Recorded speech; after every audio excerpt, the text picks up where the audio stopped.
na se John enye politician fon kwantina ye mra o ana om kwam se wo ma ani abre no wo mu refi se ye di tribunal ba sese ya ma ma kwa wo mfa nko ebeka ho na ba ye de botachide na no ane bebo ba achana tribunal no emra se John tribunal ye di asem se ye di asem ofi se nya public tribunal na ku fi chento case ne ko ya na kwese je nka wo fa ho di because afini ko akotwa ti no wonim se kwese je ne wo tenten ana wo tietia tinka ko beka na obi wonim wo de de won wasoma se won nye den ba tribunal ne se asem adanse ni ho ni twa asem no ba bi de ye den e de ye adanse American na tribunal ho constitution gitum say even yen set public tribunals and san set military tribunals kwa enye den enka ho na wo mo fa ni soja fo asem to mo po wo mo mpo tribunal no ebeba ebema ye positions no nyansa kwa ye fa so ba ban koro no eto be den eto betibetwa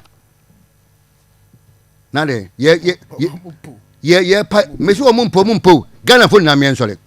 ye ntina tribunal no ewo ho constitution no ewo mu ye na turn over 34 years nya fa ni ye be ye free mu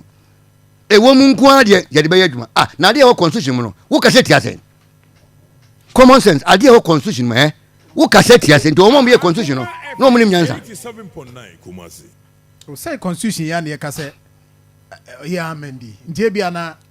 ye at the time amendment ye proposal won so obi abo tribunal so maintain that be basunne ba umia wono no jon ka se yentwan kan wono mu kwa no na me bo na obi di president ekwan bi so e be bo no enti won kan ntum mama be san opo ba won so me san nyimfiri ho ye be san e dia boganes ka ho ban tie adia Hansko dia kan judge see 600 cases court we what say anopa 8 3 o'clock no pon case da be ne be dia wi adjournment ko nya mai tribunal no eba mema nai wo fie no oba be nyim ye ni pia wo se wo akose fie ana anya me na ne sejon na no na wa ha adena anya sejon na anya me no se wa na anya je bi ko ana je bi ko e bia na ro sa bon to pen adanse